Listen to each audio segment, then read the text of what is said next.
Olá, meu nome é Rafael Neves e hoje falarei um pouco a respeito das substâncias puras e das misturas. Primeiro, precisamos entender qual é o critério que utilizamos para definir uma substância unicamente como um átomo, uma molécula, e a partir deste ponto, quando a molécula se torna substância, quando ela é pura, quando ela é simples, quando ela é composta, as misturas quando elas são heterogêneas ou homogêneas. Então, nessa aula, nós entenderemos um pouco desse processo que é muito utilizado hoje na química, estendendo a química para a indústria de medicamentos, para de alimentos, como que as substâncias elas são utilizadas hoje no nosso dia a dia. Veremos também que boa parte destas substâncias existem naturalmente. Uma delas nós estamos neste momento respirando, que é o nosso gás oxigênio. Neste sentido, os átomos, eles representam a unidade primária ou a menor unidade da matéria. Segundo a classificação e a teoria do átomo, esta palavra átomo representa tudo aquilo que não pode ser dividido. Logo, a ideia seria que nós não poderíamos dividir o átomo, mas lembrem-se que a ciência ela é uma disciplina muito teórica e simbólica, em que nós utilizamos os nomes a partir do momento que ele foi criado ou cunhado e usamos ele por séculos afins, ou seja, quando a palavra átomo ela foi descoberta, ou ela foi criada, melhor dizendo, não se tinha ideia de todas as estruturas que compõem esse átomo, ficando essa palavra átomo como uma palavra simbólica.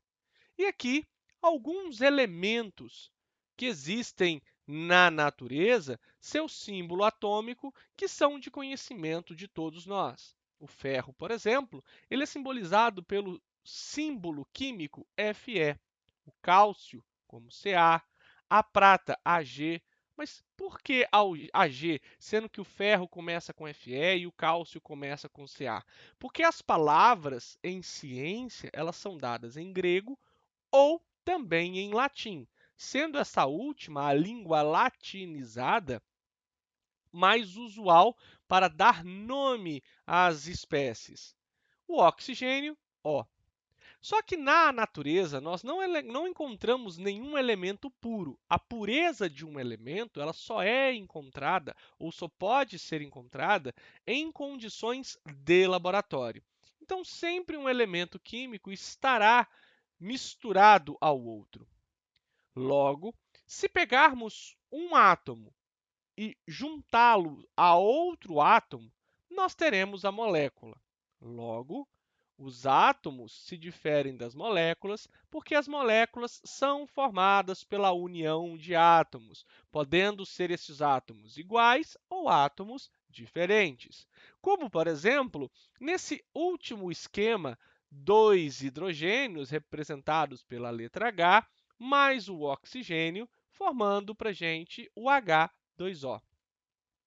A substância, por definição, é uma porção da matéria, pode ser ela até mesmo uma molécula, que tem uma propriedade bem definida.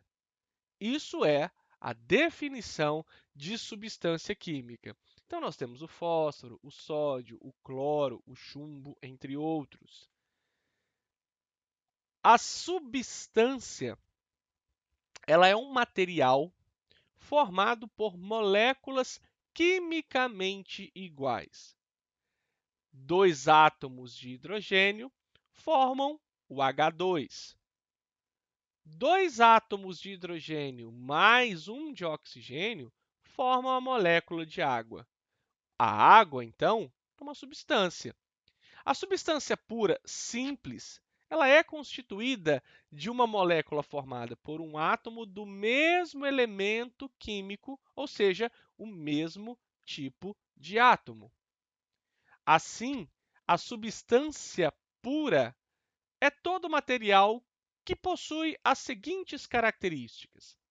Elas são quimicamente iguais entre si, Existe uma composição fixa do que decorre das propriedades desse elemento que está formando, e a temperatura dessa substância em relação à fusão, à ebulição, à solidificação, que são os chamados estados físicos da matéria, também se mantêm inalterados desde o início até o fim de todas as mudanças de estado físico que todo e qualquer elemento químico passa.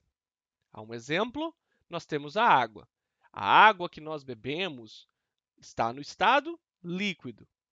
Ao diminuirmos a temperatura da água, ela se torna gelo, ou seja, ela sofre uma mudança de estado chamado de solidificação. Se quisermos passar um café, ao ferver a água, essa água passa do estado líquido para o estado gasoso. Esse processo é chamado de ebulição.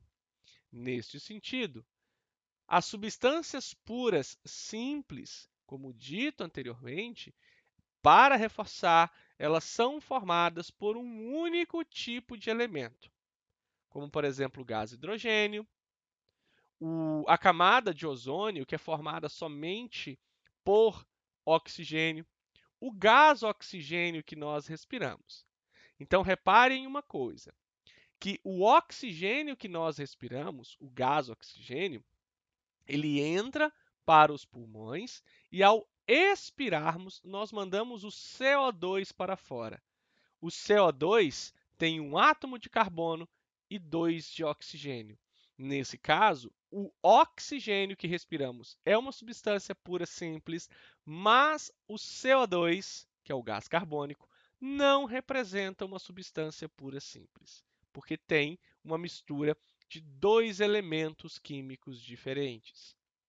Outros exemplos: gás hidrogênio, gás oxigênio, gás ozônio e a fórmula química destes elementos. Outra forma, a substância pura composta, se ela é composta porque ela tem agora dois elementos químicos diferentes, ela é constituída por mais de um tipo de elemento químico, como por exemplo a água, dois átomos de hidrogênio, um de oxigênio.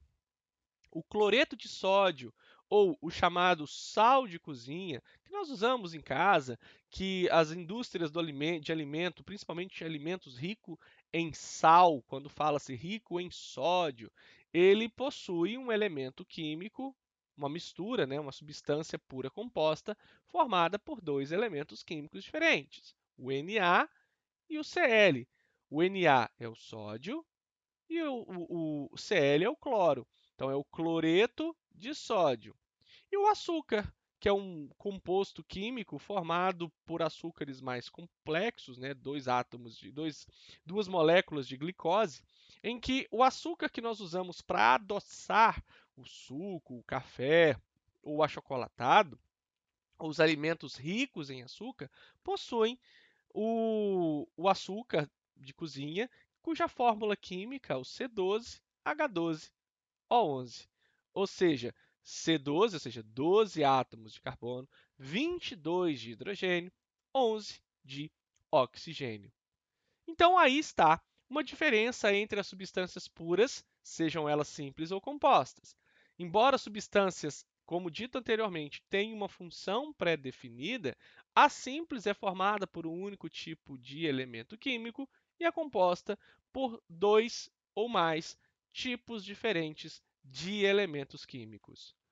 Já as misturas é quando nós pegamos compostos diferentes e unimos entre o outro, podendo ser essas misturas homogêneas ou heterogêneas. Neste sentido, a mistura ela é formada por duas ou mais substâncias, sendo cada uma destas denominadas componente.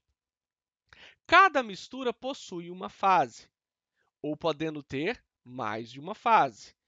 Nesse sentido, a fase é uma porção que representa um aspecto dessa mistura. A mistura homogênea, como por exemplo, água e álcool. Álcool transparente, água transparente. Ao misturar água e álcool, nós não conseguimos saber quem é quem nessa mistura. Ou seja, a mistura homogênea é toda mistura que apresenta uma única fase. O café e o leite branco e o café preto. Ao misturar café com leite, essa mistura fica marrom, mas a gente não consegue observar nitidamente e separar quem é quem. Já as misturas heterogêneas, nessa mistura, nós conseguimos separar ou ver nitidamente cada uma das fases, podendo ter mais de uma fase, duas, três, quatro e assim por diante. Um exemplo claro de mistura heterogênea é a água e óleo. Ao misturar a água e óleo, eles não objetivamente vão se misturar, mas conseguimos nessa mistura saber quem é quem é a água e quem é o álcool. Muito obrigado!